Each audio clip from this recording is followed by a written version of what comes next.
Hi everybody, my name is Abraham Ace. I'm a Chartered Financial Planner with Atticus Financial Planning. Thanks very much for joining us for today's video on what is a pension.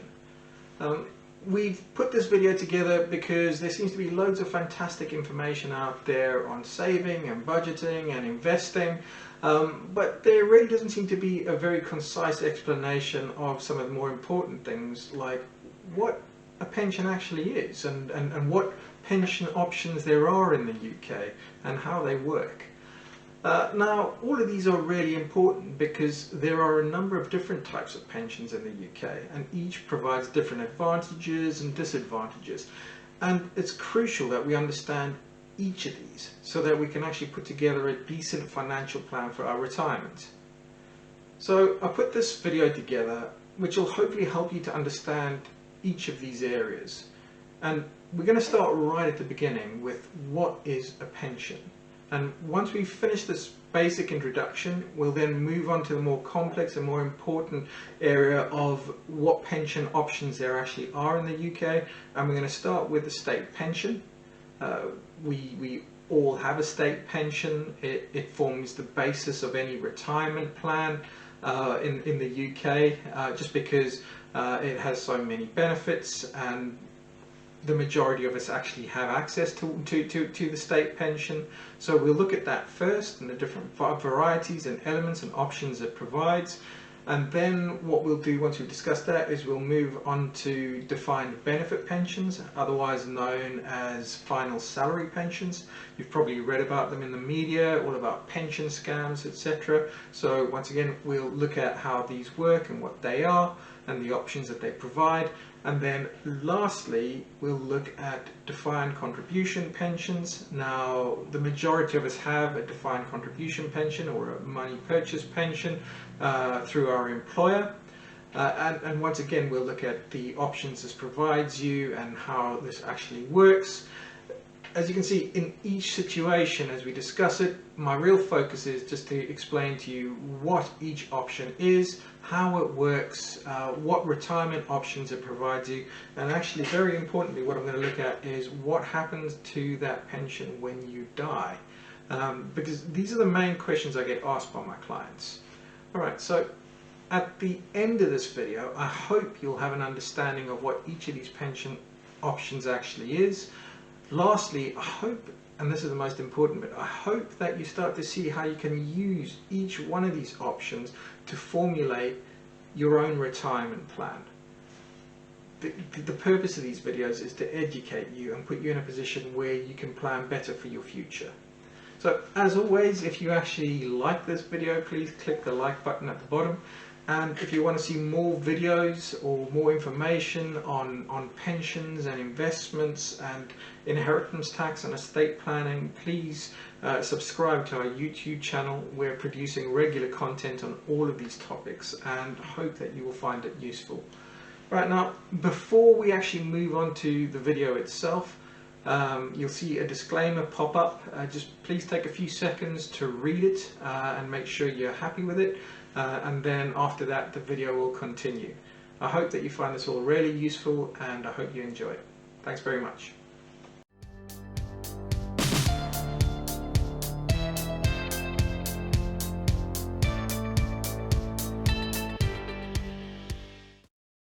Right, so what we're going to look at now is what is a pension.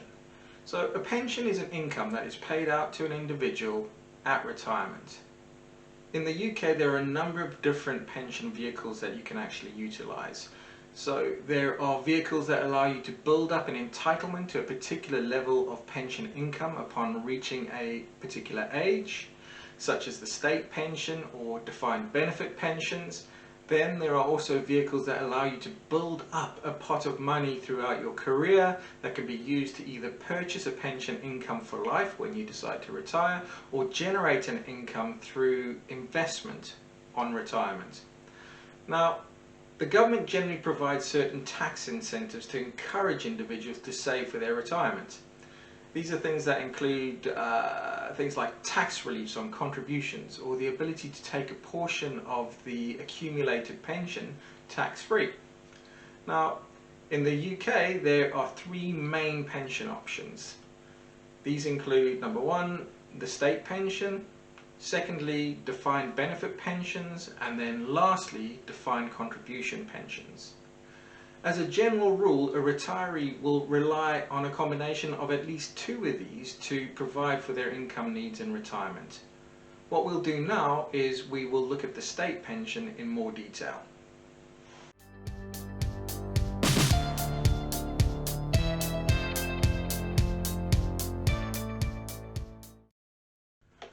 Alright, so what we're going to discuss now is we're going to discuss the state pension.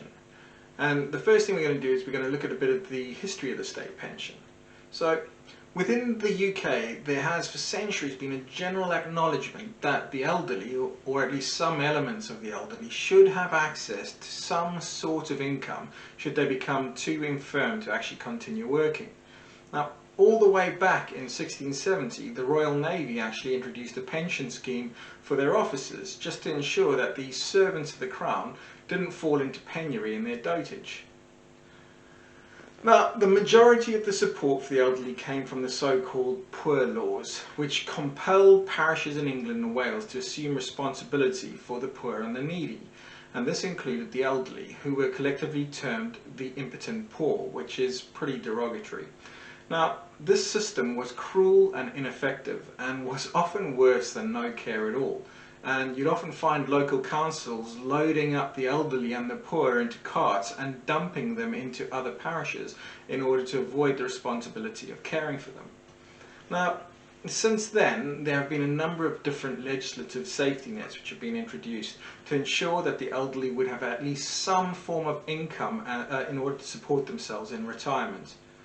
Many of these were woefully inadequate, but represented an underlying recognition of the importance of ensuring that those no longer able to work were able to maintain themselves, even if it was in the most rudimentary sense of the word. Now, the biggest change came in 1948 when the National Insurance Act introduced a contributory state pension for all. It was to be paid to men at the age of 65 and to women at the age of 60. As a result of these gradual changes, the state pension has actually become an expectation for those who are retiring in the UK, with many timing their retirement with their state retirement age. Even growing up in South Africa, I was aware of this wonderful benefit that British pensioners are entitled to. Now, there are two types of state pension running in the UK at the moment. There's the basic state pension, which is available to men who were born before the 6th of April 1951 and to women who were born before the 6th of April 1953.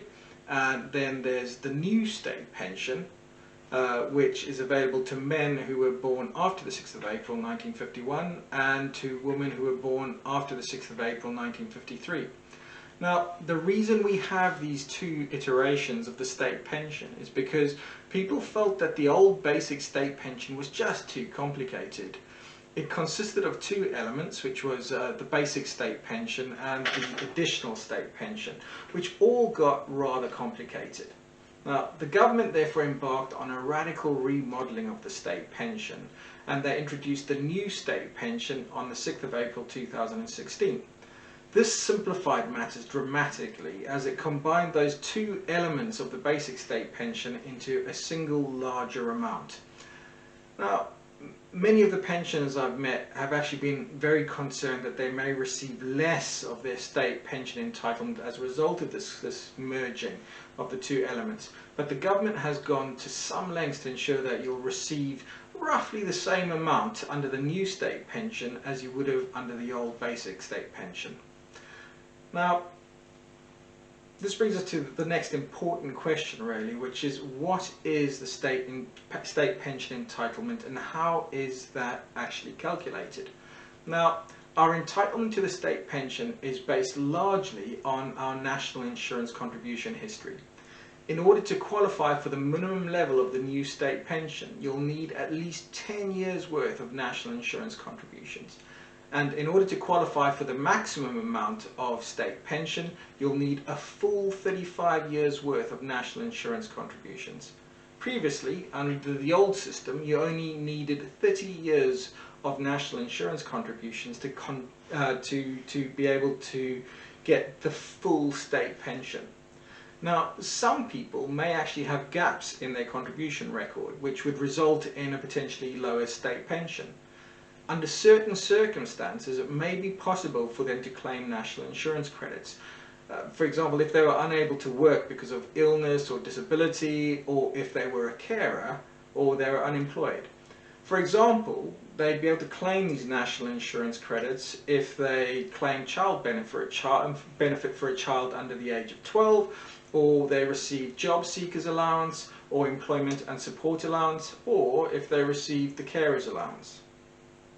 Now, pensioners receiving the full basic state pension will be receiving £137.65 per week in the 21-22 tax year, and recipients of the full new state pension will be entitled to £179.60 per week in the 21-22 tax year. Now, the state pension is really useful because it increases annually in line with one of three elements. So the government will look at the rising cost of living seen in the Consumer Prices Index. They'll also look at increases in average wages, and then they have a third element, which is 2.5%. So whichever one of those three figures is the highest, then it is used to actually form the measure by which the state pension is increased. This is known as the triple lock, and the government's manifesto actually pledged to keep the triple lock in place until at least 2024. However, no one foresaw the impact of COVID-19, and this has resulted in the government coming under really heavy pressure to abandon this triple lock commitment. Now, we've looked at what your state pension entitlement actually may be. The question is, when can you actually start taking it? And that is the state pension age. So you can only start claiming your state pension benefit when you get to the state pension age. Now, many moons ago, that was 60 for women and 65 for men. This has now actually been equalized, and since October 2020, this has been age 66 for both men and for women. Right. The government is projecting to have a further increase to age 67 in the period between 2026 and April 2028. And then lastly, they intend a further increase to age 68 in the period between 2044 and 2046. Now, that last change may actually be brought forward. We don't know exactly what the details are, but the reviews are suggesting that in order to keep the state pension affordable, that retirement age will need to be brought forward. Now, the reason why the government keeps increasing the state pension age is simply because providing the state pension is really expensive. People are living longer, and the length of time that the government has to keep providing that pension to individuals is increasing far beyond what was expected by those who originally legislated for it. At that point, it was unusual for a retirement to last longer than a few years before a retiree shuffled off this mortal coil.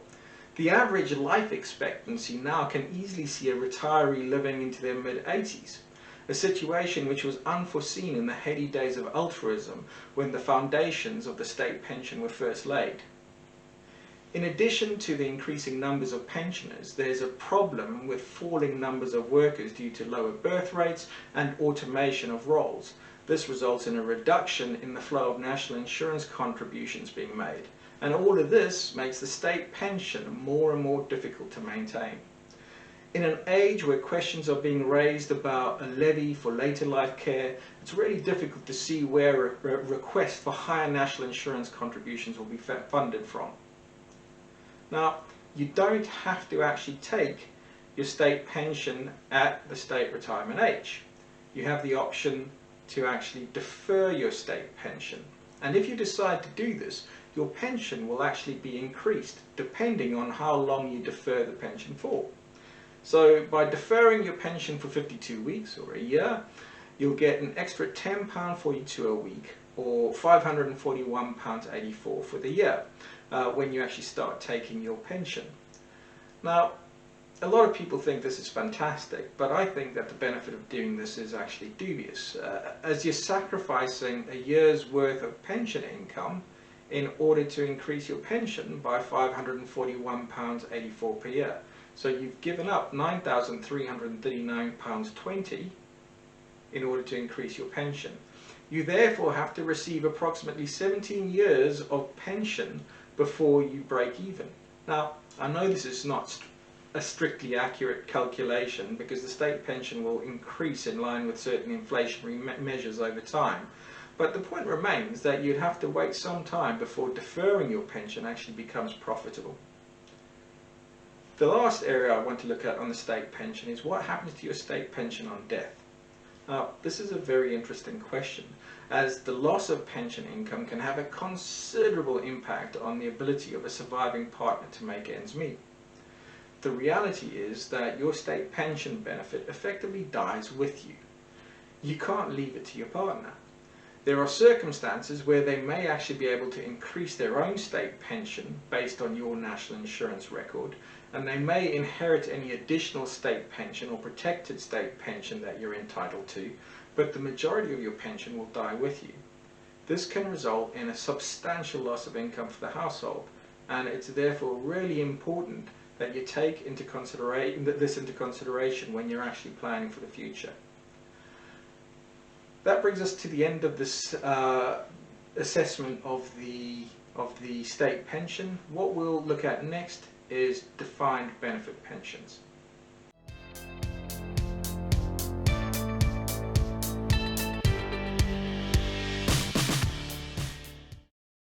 Alright, so what we're going to look at now is defined benefit pensions. Now, you may have heard of defined benefit or final salary pensions before. I'm going to call them DB pensions from now on, just because it's easier and it's far simpler and quicker to say. Now, DB pensions are the gold standard of pension provision if you have one, and if you've got it, it generally makes absolute sense just to hang on to it. Now, what is so great about a defined benefit pension, you may ask? Well, let's just say that if heaven had pensions, it would be a DB pension.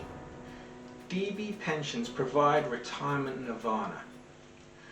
The reason I say this is that a DB pension is provided for and paid for by the employer.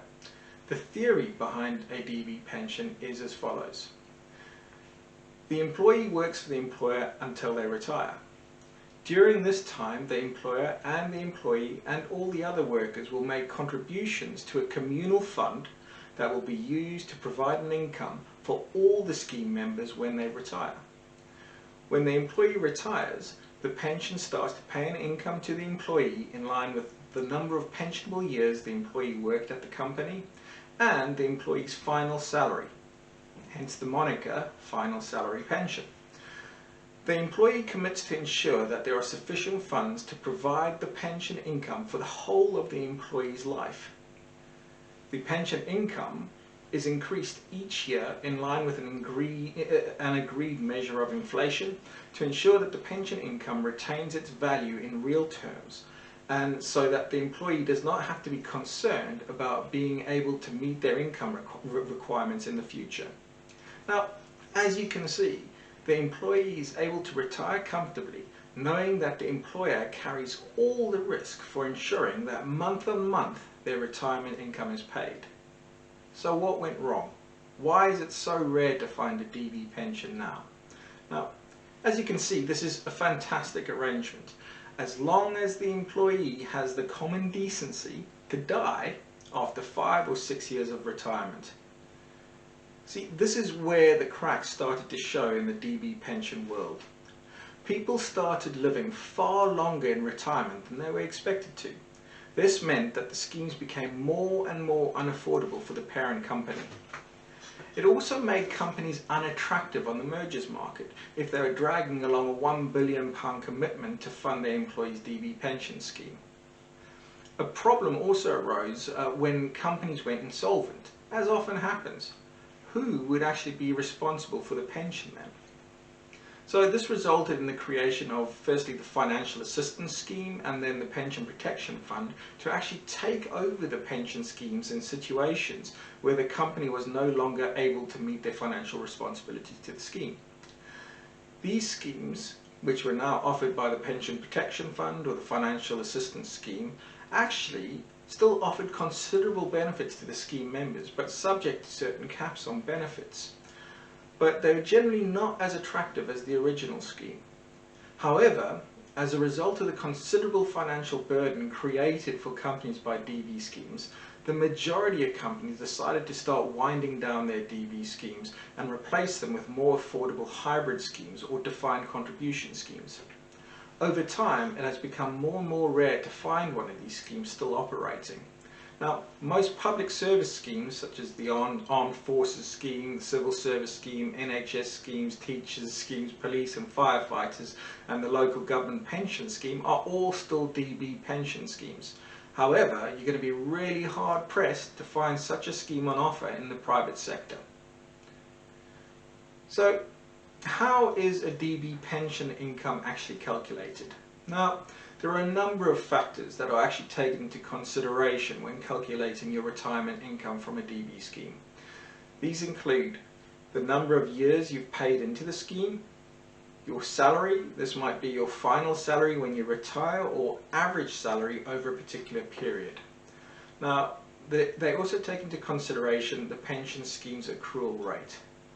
Now, the first two options are fairly straightforward, but what is meant by the accrual rate? Well, this is the rate at which your pension actually accrues benefits. The accrual rate is expressed as a fraction of your income and is multiplied by the number of years that you've been in the scheme in order to help to determine a proportion of your final salary you'll be entitled to. The accrual rate is normally 1/60th or 1/80th. So let's look at an example just to see how this actually works in practice. Your final salary when you retire is £50,000. You've worked at your company for 30 years. Your company uses an accrual rate of 1/60th.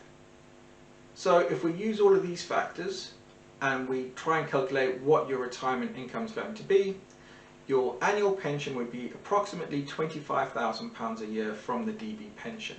And how did we calculate that? Well, we said 30 years multiplied by the 1/60th accrual rate, which will actually provide us with a accrual factor or a proportion of your salary you'd be entitled to. So we then multiply your final salary, £50,000, by that accrual factor, which provides us with £25,000. Now, when can you actually start taking your DB pension?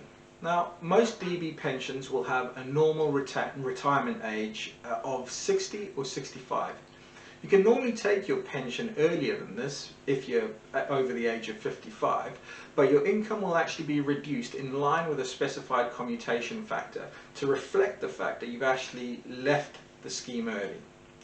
Now, you may also have the option of taking your pension early if you're severely ill. In these cases, it's also very unlikely that there'll be a reduction in your income. Now, you may ask the question, can I take a tax-free lump sum from a DB pension?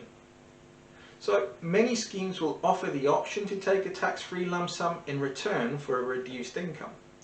The income will be reduced in line with a commutation factor, which is determined by the scheme actuaries. Now, the benefit of taking the tax-free cash sum is debatable. It really depends on your reasons for taking it. Now, it is unlikely that the amount that you actually receive will be equal to the market value of the income you're actually giving away. So from a purely actuarial stance, it doesn't really make sense. However, you normally need to live for quite some time before the higher income that you would receive pays out more than the lump sum you've actually given up. So if you die earlier than expected, then you'll have actually lost that money completely. Once again, it's one of those things that it might be worth taking a bit of advice on. Now, you may actually ask this question, which is crucial, and I think probably one of the most important questions we'll look at in today's session. What happens to your DB pension when you die? Now, the majority of DB pensions make provision for a spousal pension of between 50% and 75% of the full DB pension income received by the pension member. DB pensions also make provision for a dependent's pension, but it really differs from contract to contract. After the spouse or the dependent dies, the pension payments stops completely and all the benefits are lost. For many people, this loss of at least half their pension entitlement upon death is hard to swallow. They also struggle with the idea that there's unlikely to be any residual pension to pass to children and other loved ones. The members of these pension schemes feel like their whole life saving is lost completely upon death and find this very unpalatable. However, it's important to remember that when you die, the household costs will actually fall. Furthermore, if you've lived in line with the average life expectancy, your spouse may well be elderly with low living costs and requirements. In such a situation, a 50% spousal pension might be more than sufficient to meet their needs. In addition to this, the simplicity of a pension that pays out each month like clockwork without their input might be exactly what they need. In such circumstances, the reduced DB spousal pension is likely to be exactly what the doctor ordered. Alright, so that covers DB pensions for this session. What we're going to look at next is going to be defined contribution pensions.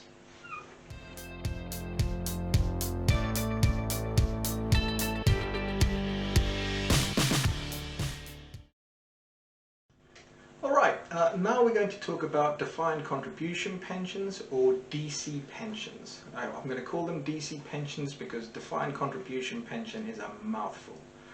Alright, so this is the last pension option that we're going to look at, and in many ways it is the simplest. Most of us who are still working have at least one defined contribution or DC pension scheme. These are normally provided by employers as part of our employment package. In fact, the law now requires employers to provide access to a pension and for them to contribute 3% of the value of our pensionable salary to the scheme. In return, you are required to contribute 5% of your salary to the scheme, making up a total annual contribution of 8% of your salary. You do, however, have the option to opt out of this. Now, it's now estimated that on average we will work for 11 different employers during the course of our careers. I've quite often met clients with 11 or 12 different pensions. It just shows how much society has changed from the days when we simply worked for one company our whole lives. Now, the DC pension provided by employers are quite frequently very basic, with a minimal level of funds available and investment options and retirement options. And the reason they do this is in order to keep the costs of the scheme down. You can also take out a personal pension, which you can fund from in your own capacity. These often have access to a far greater range of funds and investment options and retirement options, but have additional costs as a result. So, how is the value of your DC pension determined? Now, the contributions made to your pension are invested into various investment funds, which look to achieve growth over time. The value of your pension at retirement depends on the level of contributions you've made to your pension while working, as well as the amount of growth that you've achieved over the time that the funds have been invested. So why would you invest into a DC pension? You're locking up money for a large portion of your life. So what are the benefits for you doing this? So in order to encourage people to save into their pensions for their retirement, the government has provided a number of tax incentives and benefits on contributions made to pensions. So these include firstly tax relief on contributions. So you're able to claim tax relief on the contributions you make into the pension. If you contribute personally to your pension, the pension provider will go and claim back 20% tax relief from HMRC. This means that if you pay £100 into your pension from your net pay, £25 will be added to it. So that is effectively a £125 contribution in return for £100 on your side in terms of contributing to your pension. If you're a higher rate taxpayer, you can claim a further 20% tax relief through your tax return or by having your tax code adjusted. Alternatively, if your employer pays contributions into your pension on your behalf, the payments are generally paid out of your pre-tax income. This means that you get immediate tax relief on this payment, as you don't have to pay tax or national insurance on the funds being paid into your pension. Now, if I were to tell you about an investment where you could get an immediate 20% to 40% return, you'd probably bite my hand off. However, with pensions there remains a huge reluctance to take advantage of the reliefs that are actually made available. On top of these reliefs, you also get tax-free growth. Now, your funds grow in a tax-free environment. This means that your returns are not taxed on an arising basis. In other words, the money you would have normally paid out in tax remains invested and generates additional returns for you. This is known as gross roll-up and can result in a substantial increase in your overall returns over the lengthy time that your pension is likely to be invested for.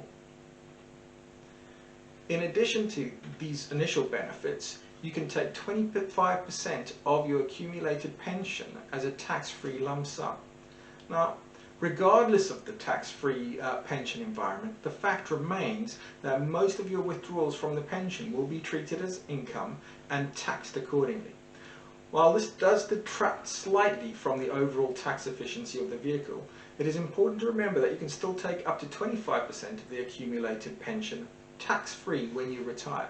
This is a really useful relief, and if used correctly, can hugely increase the overall tax efficiency of the pension. An example of people using this tax-free lump sum is when people look to pay off their mortgage. For those looking to pay off their mortgage at retirement, the 25% lump sum can be perfect for achieving this. The last option I want to look at is that for the majority of people, their DC pension is IHT exempt. For most pensions, the value of the pension is outside of the estate for inheritance tax purposes. In addition to this, since 2015, you can now leave your pension to anybody you wish without suffering harsh penalties that eat up 55% of the pension value. This means that what remains of your pension upon death can form part of a useful legacy to your loved ones. In the correct circumstances, the pension could transfer to your loved ones free from inheritance tax, free from income tax, free from capital gains tax. Now, there may be a lifetime allowance charge, but this really depends on the value of the pension, and for most people, this won't be the case. Now, when one considers that a pension is often an individual's most valuable asset, the ability to pass it on to your loved ones with little inheritance tax liability can be a real advantage. So, the next question we'll look at is, what are your retirement options with a DC pension? When it comes to retiring, the two main options are either to purchase an annuity or to utilize drawdown. The main drawdown that we utilize is Flexi Access drawdown. There are other options available, such as uncrystallized fund pension lump sums, or UFPLUS. However, I'll focus on the two main options, Flexi Access drawdown and annuities, in the discussion that follows. So, looking at an annuity. Here the pension fund is used to purchase an annuity which provides a fixed income for an agreed period. This offers security of income. However, annuity rates are incredibly low, and the capital and income are generally lost upon death.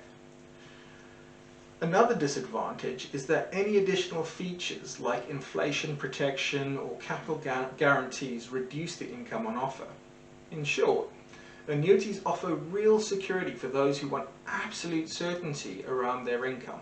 The downside is that due to low rates, a large amount of money is required to actually purchase a relatively modest income. Furthermore, as a general rule, the income stops upon death of the retiring person, and the full lump sum used to purchase the income is lost. So if you buy an annuity for £100,000 and you walk out into the road and get hit by a bus the very next day, quite often that full £100,000 is lost. The next option to look at is drawdown. Here the pension pot remains invested and continues to grow. The pension holder draws income from the fund invested within the pension. This allows income flexibility and the ability to pass the residual pension on to loved ones upon death. Unfortunately, unfortunately, the retiree carries the investment risk and may see their pension eroded partially or completely over time. Now, this risk cannot be downplayed. It is important to note that drawing down on an income from a pension in a bear market will actually massively exacerbate the overall negative impact on the value of the funds and will increase the time it takes for that portfolio to recover. Remember, if you lose 50% value on your portfolio in a bear market, you'll need to generate 100% just to get back to where you were at the start of the bear market. Alright. What happens to your DC pension when you die? Once again, it really depends on a number of things. The main things that you need to consider is how did you take your pension benefits, and what options did you rely on when you took your pension benefits? So was it an annuity? Was it flexi access drawdown? The other question is, are you under 75 or over 75 when you die? If you've taken your pensions and used it to actually buy an annuity, then the death benefits available to your beneficiaries will really depend on the benefits you selected when you purchased the annuity. These can include things like a spousal pension or a guaranteed lump sum or a guaranteed payment period. However, all of these benefits will actually reduce the income you'll be entitled to from your annuity. As a result of this, there are quite often no death benefits chosen and the annuity simply stops at death. If you've used drawdown to provide your retirement income, then the value of your pension at death will be left to your beneficiaries, as a general rule. They'll have the option to take this as a lump sum, or leave it in the pension, or use it to purchase an annuity. If you pass away before the age of 75, DC death benefits are paid out tax-free. If you die after the age of 75, the benefits will usually be taxed at the recipient's marginal rate of income tax. If you haven't taken your benefits yet, you will generally be able to leave the value of the pots to your selected beneficiaries. They'll have the option to take this as a lump sum, or leave it in the pension, or use it to purchase an annuity. Similar to the case of with drawdown, if you pass away before the age of 75, DC pension death benefits are paid out tax-free. If you die after the age of 75, the benefits will usually be taxed at the recipient's marginal rate of income tax. Alright, so that pretty much covers today's session on defined contribution pensions.